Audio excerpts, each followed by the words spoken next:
안녕하세요. 백두산 금융연구소의 백두산입니다. 3월 13일 월요일 오후 3시 58분입니다. 이슈 때문에 시장이 들썩들썩하고 있습니다. 급락했다가 오늘은 급등을 하고 있죠. 그러니까 지금 같은 때는 이 매일매일 양봉 하나, 음봉 하나를 먹으려고 덤벼들면은 본인의 뒤통수가 깨질 가능성이 굉장히 높습니다. 잘하면 괜찮은데요. 대응을 잘하기가 쉽지가 않죠. 그렇기 때문에 솔직히 뭐 대응할 수 있으면 매매하시는데요. 대응이 안 되면 가만히 있어도 일단 아직은 괜찮은 자리이긴 합니다.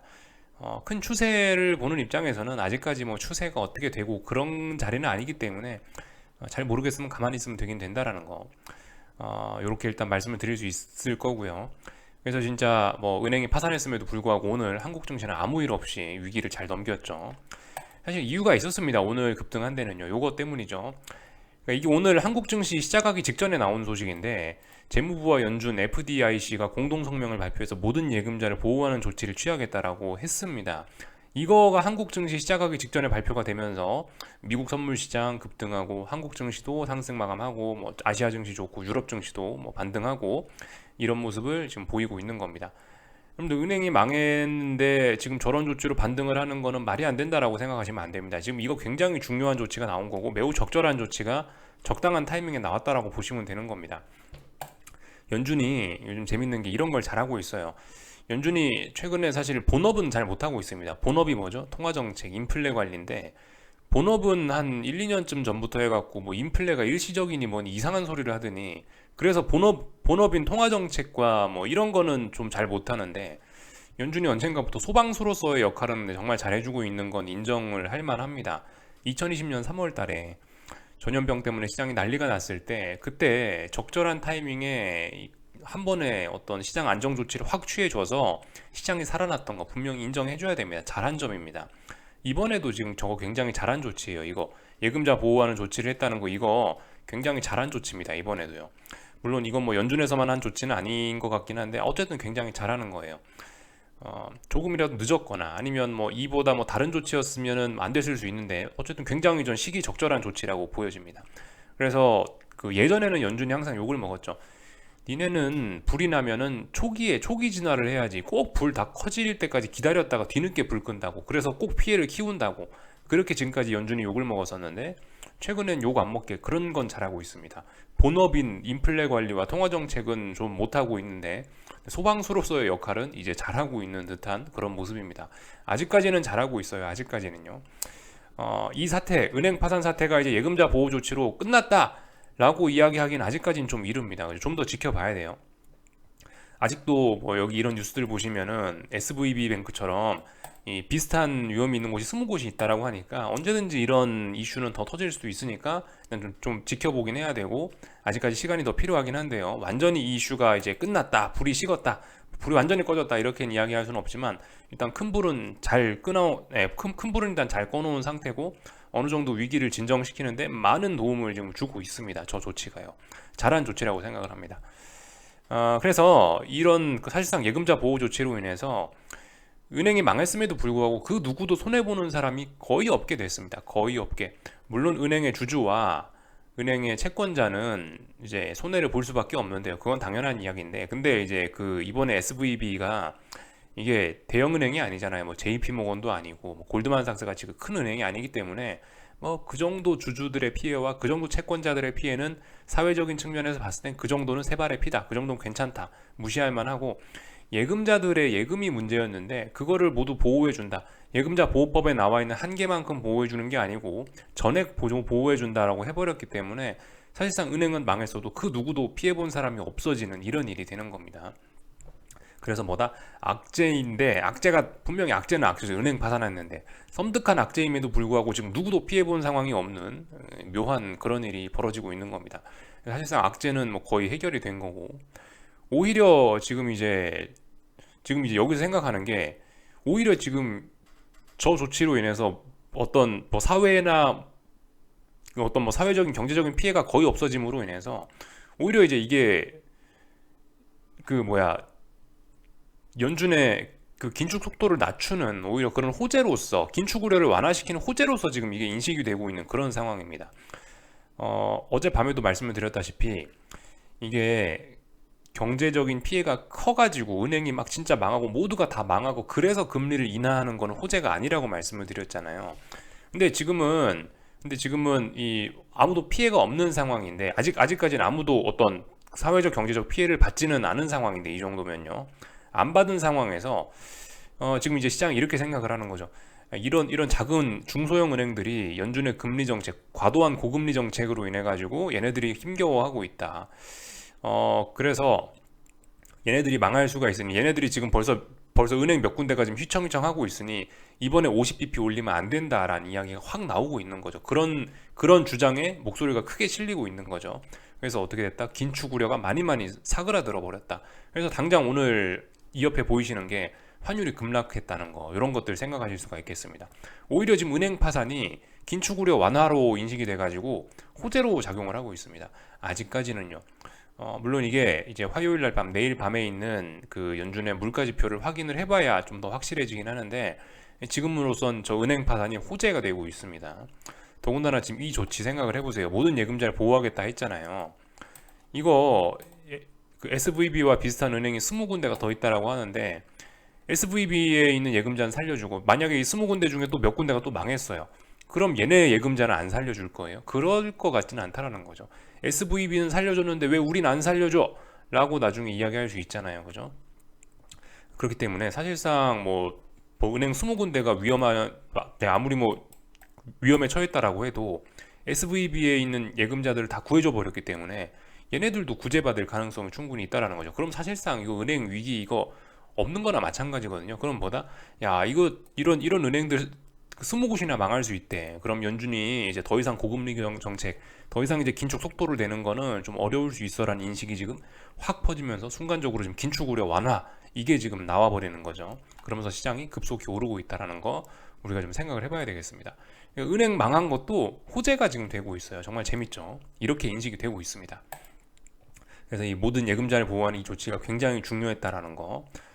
이게 이제 앞으로 은행 몇 군데가 망해도 계속 이렇게 해줄 거 아니에요. 대형 은행이면 모르겠는데 일단 중소형 은행들이 지금 그렇다니까 중소형 은행들은 예금자 다 살려줄 수도 있겠죠, 그죠? 아마도. 그래서 뭐 이런 내용들이 좀 있었다. 물론 근데 말씀드리지만 이게 아직은 일시적인 거라고요. 이런 호재, 이런 호재로 인식되는 게 아직은 일시적이다. 왜냐, 지금 뭐 일단은 은행 비슷한 곳이 20군데가 뭐 추가적으로 더 망할 수도 있는 거고 이런 것들이 또 어디로도 위기가 전이될지 모르는 거기 때문에 아직 이 위기가 완전히 해소되진 않았다. 그죠?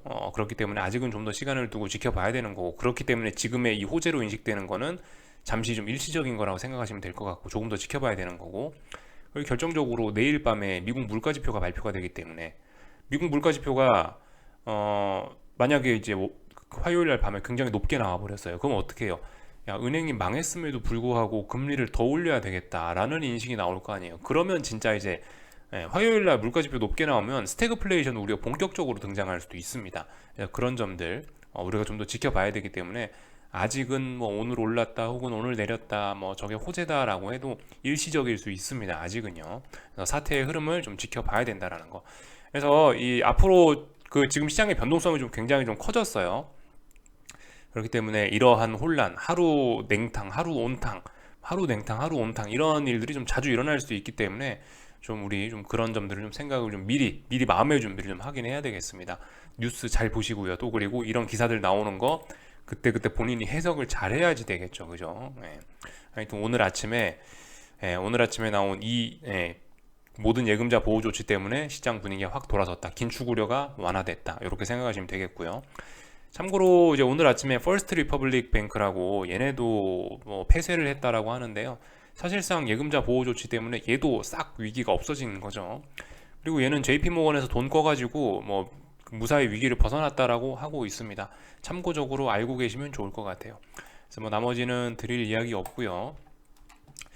하여튼 그 법의 한계를 뛰어넘어서 모든 예금자를 다 보호해 줬다라는 거. 그래서 위기가 호재로 둔갑을 하고 있다라는 거 알아놓으시면 될 것 같고 오늘 밤에 특별한 이슈 없는 가운데 저 은행 관련된 뭐 재무부나 연준의 조치들 주요 인사들 연설 내용들 뭐 이런 거 있으면 좀 잘 주목하셔야 되겠고요. 그래서 뭐 특별한 거는 없는 것 같습니다. 제가 드릴 이야기는 일단 다 드린 것 같고 오늘 한국 증시하고 아시아 증시 좀 전반적으로 보면은 다 분위기 좋아요, 그죠? 다 분위기 좋아. 예, 이렇게 중국도 오르고 한국도 상승 전환하고 일본은 하락이긴 한데 중요한 지지선 지켰고 아랫골이 길게 달렸기 때문에 딱히 뭐 이야기하지는 않겠습니다. 일본도 비교적 강했고 그리고 잠시 후 개장할 뭐 유럽도 뭐 지금 분위기 좋을 거고요. 지금 보시면 미국 선물 시장도 개장 전인데 벌써 나스닥이 1점 몇 프로 오르고 있고 S&P가 1점 몇 프로 오르고 있고 전일 붕괴시켰던 지지선 다 아니 그죠? 그 전일 붕괴됐던 그 지지선 다 회복하고 있고 전일 상승 완전히 다 되돌리고 있기 때문에 그죠? 굉장히 다 분위기 좋다. 일단 이렇게 보실 수 있겠죠. 근데 일단 지금 분위기 좋은 건 일시적일 수 있다고요. 내일 물가지표 확인해야 되고 그리고 이 은행 부도 은행 폐쇄 이런 이슈가 이게 완전히 끝난 게 아니기 때문에 여전히 여파가 남아 있기 때문에 이게 어디로 지금 불씨가 또 튀어서 또 불이 커질 수 있기 그죠? 어디로 또 그 불씨가 튈지 모르는 거기 때문에 그런 부분 좀 긴장하고 지켜봐야 됩니다. 그래서 일단 세계 증시가 일제히 반등을 하고 있다는 거 살펴봤고요. 뭐 오늘 하나씩 뭐 기술적인 이야기 좀 하자면은 아무튼 오늘 한국 증시는 할 건 다 했습니다. 미국 증시가 빠졌던 거 장중에 하락하면서 반영했고 그리고 그 예금자 보호로 인해서 뭐 긴축 우려 완화된 거 뭐 그런 점들 다 반영을 하면서 오늘 한국 증시는 뭐 대폭락 위기를 좀 일단 벗어났다라는 거. 그래서 사실 한국 증시는 뭐 사실상 아무 일도 없었다. 뭐 이렇게도 볼 수 있을 것 같아요. 예. 한국 증시에는 뭐 의미 있게 그러니까 미국 증시는 어때요? 미국 증시는 보시면 그래도 하루 정도 하락을 하긴 했잖아요. 은행 이슈 때문에 하루 이틀 하락하고 나서 반등을 하는데 한국 증시는 뭐 한국 증시는 그냥 뭐 은행 이슈가 뭐 사실상 사실상 뭐 차트에 보면 이렇게 잘 드러나지는 않죠. 한국장 문 닫고 나서 은행이 망했고 한국장 문 열기 전에 은행을 구제해주는 은행 예금자 구제해주는 조치를 했으니까 차트상에는 뭐 특별한 자국이 없이 그냥 평온하게 이렇게 하루가 흘러갔습니다. 삼성전자인데요. 중요한 자리 부근에서 여전히 싸우고 있습니다. 뭐 어쨌든 오늘 올랐다라고 해도 하락 추세임은 분명합니다. 그죠? 그러니까 딱히 할 거 없다고요. 아직까지는요. 지켜보면 되는 거고. 뭐 하이닉스, 뭐 에코프로비엠 하여튼 기존에 강하던 친구들 다 올라왔습니다. 에코프로비엠 20만 원 다시 돌파 한장했으니까 아래쪽으로 보시면 되겠어요? 안 되겠죠. 지금 이거 잘 생각해 보셔야 됩니다. 야, 은행이 파산했는데 이거 생각보다 반응이 괜찮네. 이걸 자칫 잘못하면 잘하면 이거 그 대세상승으로 전환도 가능하겠구나 이런 생각도 살짝 좀 들긴 합니다. 뭐 물론 그래봐야 이런 건 어떤 막연한 생각에 불과한 거고 아직은 하락 추세인데요.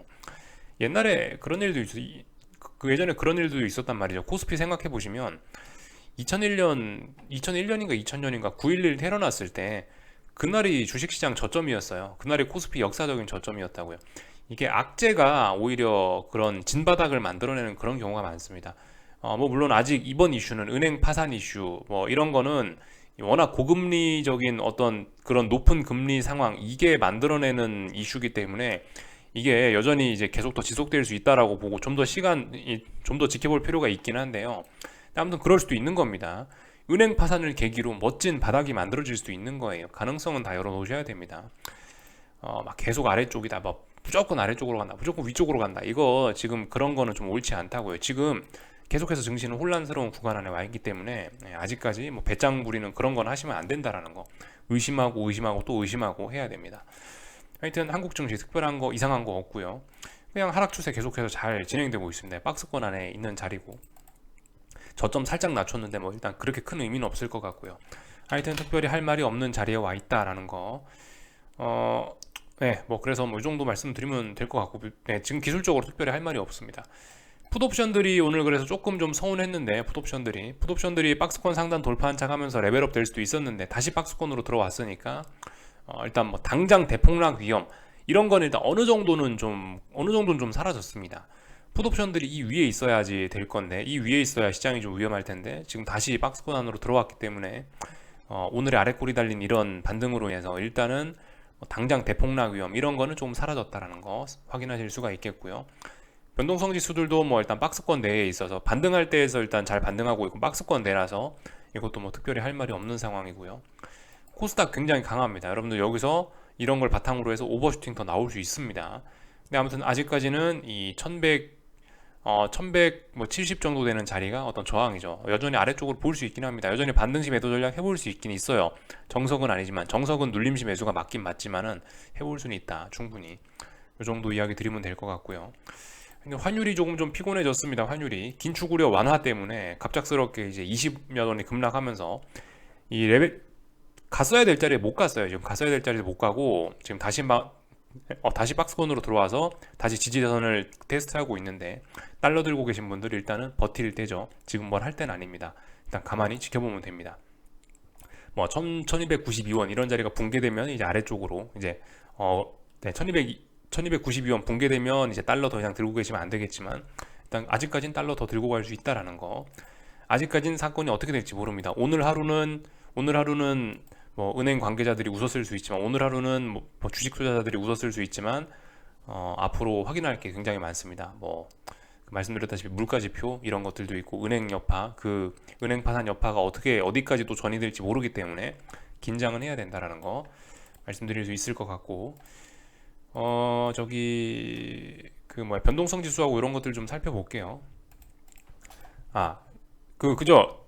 그 미국 증시 아까 전에 말씀드렸다시피 중요한 지지선, 그 붕괴됐던 지지선 지금 다시 회복하는 그런 그림이죠. S&P요. S&P 다시 회복하는 그림이니까 아래쪽으로 베팅하실 분들은 조금 좀 주의하실 필요가 있겠죠. 물론 지금 그 S&P나 나스닥이나 반등시 매도 전략 충분히 해볼 수 있습니다. 반등시 매도 전략, 예, 그죠, 충분히 할 수 있는 그런 자리이고, 어쨌든 미국 증시는 하락을 분명 은행 파산으로 영향을 크게 받긴 했기 때문에, 그래서 차트가 좀 아래쪽으로 좀 이미 쏠려버렸기 때문에 일단 반등시 매도 전략 충분히 할 수 있습니다.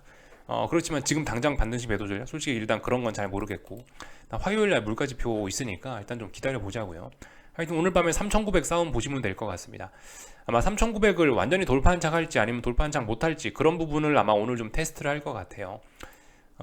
그래서 아마 오늘 밤에 일단 미국 증시가 상승 시도를 하긴 할 텐데, 상승 시도 하더라도 일단 좀 제한적이겠죠. 그죠? 말씀드렸다시피 물가지표 봐야 되고, 은행 파산 여파가 어디까지 갈지 모르기 때문에 아마 오르더라도 좀 비리비리 하면서 3,900 테스트하는 선이 되지 않겠느냐. 3,900 돌파한 척 하면 뭐 그나마 일단 위쪽으로 좀 베팅해 볼 수 있는 근거 생기는 거고, 3,900 못 한 척 하면은 이제 계속 아래쪽으로 볼 수 있는 근거 계속해서 뭐 생기는 거고, 그죠? 뭐 나스닥도 특별히 뭐 할 말은 없습니다. 나스닥은 11,780을 애초에 붕괴시키지도 않았었기 때문에 중요한 자리를 일단 뭐 반등이 나오고 있는데요. 하여튼 뭐 계속해서 아래쪽으로 들고 가시는 분들 계속해서 아래로 뭐 일단 들고 가면, 네, 큰 문제 없는 거고요. 일단 반등시 매도 전략 충분히 할 수 있습니다. 그죠? 그리고 위쪽으로 보시는 분도 여전히 이제 한 번쯤 베팅해 볼 수 있죠. 11,780 이런 자리 충분히 베팅해 볼 수 있습니다. 그러니까 지금 계속해서 애매한 상황이 이어지고 있긴 한데, 일단 저라면 일단 계속해서 일단 아래쪽으로 일단 뭐 들고 갈 것 같고요. 뭐 하여튼 뭐 그런 상황이에요. 여전히 뭐 긴축, 또 그리고 고금리 이런 상황이 뭐, 네, 계속해서 그 지속이 되고 있기 때문에 일단 하여튼 계속해서 아래쪽으로 일단 들고 가 볼 거다. 위기가 아직 완전히 뭐 끝나고 뭐 그런 건 아니니까. 하여튼 그 아까 전에 참 요거 보여드리려다 깜빡했는데, 지금 보시면 그래서 50bp 인상론 사라졌어요. 50bp 이번 3월 22일에 FOMC 회의인데 50bp 인상론 완전 사라졌습니다. 그래서 이번에 25bp 인상론이 25bp만 인상할 거다. 그게 93.7%까지 올라왔고, 심지어 동결할 것이라는 의견도 6.3%나 됐습니다. 그리고 향후 금리 인상 전망도 확 미뤄졌어요. 예전엔 최종금리 6.25까지 올려야 된다라고 하더니 이제 최종금리 5.5% 선까지 시장의 기대치가 확 낮아졌습니다. 말씀드렸다시피 지금 그런 모습들이에요. 주식시장이 기대감을 갖고 움직인다. 얘네들은 아무 일도 없어도 지네 혼자 막 기대해가지고 주식이 막 오르고, 지네 혼자 쫄아갖고 막 떨어지고, 이런 일들 많이 일어난다라고 말씀드렸죠. 기대 때문에 시장이 움직이는데, 근데 문제는 이런 기대감이 항상 지나치게 앞서간다. 너무 안 좋게 긴장을 해서 증시가 대폭 나가고, 너무 좋게 생각해서 증시가 급등을 하고, 이런 모습들이 나타나는데, 사실 또 지금의 모습은 또 사실 너무 또 완화적인 기대감으로 확 돌아선 경향이 있습니다. 파월 의장이 50bp 인상론으로 인해서 50bp 인상 가능성이 뭐 하룻밤 사이에 뭐 40%포인트나 상승을 해서 80몇 프로까지 육박했었는데, 단 하루 만에 그 80%의 가능성이 싹 다 까져버리고 다시 이제 엄청나게 완화적으로 또 시장 분위기가 급속히 또 돌아섰죠. 이런 상황이에요. 계속해서 기대감이 천당과 지옥을 왔다 갔다 하면서 증시도 천당과 지옥을 왔다 갔다 하는 상황입니다. 지금 우리는 뭐 급속하게 뭐 우리 포지션을 바꾸거나 그럴 건 없을 것 같고, 계속해서 지켜보면 된다. 조만간 결론 나올 거다. 이렇게 일단 보고 있죠. 그리고 뭐 변동성 지수하고 이런 거 이제 뭐 차분히 보자고요. 일단 22.8이라는 자리가 중요한 자리라 말씀드렸죠. 이거 돌파 한창 했어요. 일단 돌파 한창 했는데 이제 진짜 돌파 한창 했는지 좀 이제 아마 테스트 좀 하겠죠. 되돌림 이런 거 약간 좀 나타날 수 있습니다.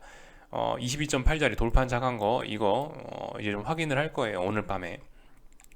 오늘 밤은 전반적으로 좀 되돌림 이런 거 생각하시면 될 것 같습니다. 증시가 대폭락했다가 이제 어느 정도 되돌림, 환율이 막 올랐다가 되돌림, 금리가 막 떨어졌다가 금리 다시 조금 오르는 되돌림, 뭐 빅스가 막 올랐다가 빅스 조금 떨어지는 되돌림. 아마 오늘 이런 되돌림 이런 거를 좀 테스트할 수 있다라는 거 생각하시면 되겠죠. 하여튼 22.8 중요한 자리다라는 거. 그리고 그 계속해서 말씀드리지만 0DT인가 해가지고 그 무슨 만기 하루도 안 되는 이상한 옵션 상품, 그게 지금까지는 이제 변동성을 계속해서 죽이는 요소로 이렇게 활용이 됐는데, 모르죠. 지금 일단 변동성은 분명 확대가 됐습니다. 은행 이슈는 어느 정도 좀 잠잠해졌을 수 있는데 변동성은 확대가 됐거든요. 이제 이 0DT란 이런 상품들이 변동성을 오히려 확대시키는데 도움을 주는 그런 재료로 활용될 가능성도 있으니 잘 지켜봐야 됩니다. 이런 상품은 무조건 변동성을 죽이는 상품이야, 이건 아닙니다. 그죠? 이렇게 생각하시면 될 것 같고요. 뭐 특별히 할 이야기는 없습니다. 이제 이야기 다 한 것 같고, 뭐 금리들도 말씀드렸다시피 일단 뭐 급락 이후 오늘 밤 아마 약간 되돌림 정도는 아마 시도할 수 있을 것 같습니다. 이 정도 생각하시면 될 것 같고요. 전반적인 내용 쫙 살펴봤네요. 그죠? 그래서 오늘 밤도 뭐 맨날 말씀드렸다시피 뭐 달러 이런 거 잘 봐야 되고, 긴축 우려가 좀 완화됐다는 점, 그런 거 좀 생각하시면 될 것 같고, 안전자산 선호 때문에 급등했던 금값도 일부 좀 되돌리고 있네요. 그죠? 하여튼 전반적으로 금요일날 급격했던 움직임을 되돌리고 있다. 연준이 적절한 조치를 취해줘서 시장이 조금 안심하고 있는 상황이다. 그러나 이 사태가 완전히 안심하기는 이르다. 이 정도 이야기하면 되겠습니다. 궁금한 거 리플 남겨주시고 내일 아침에 뵙도록 하겠습니다.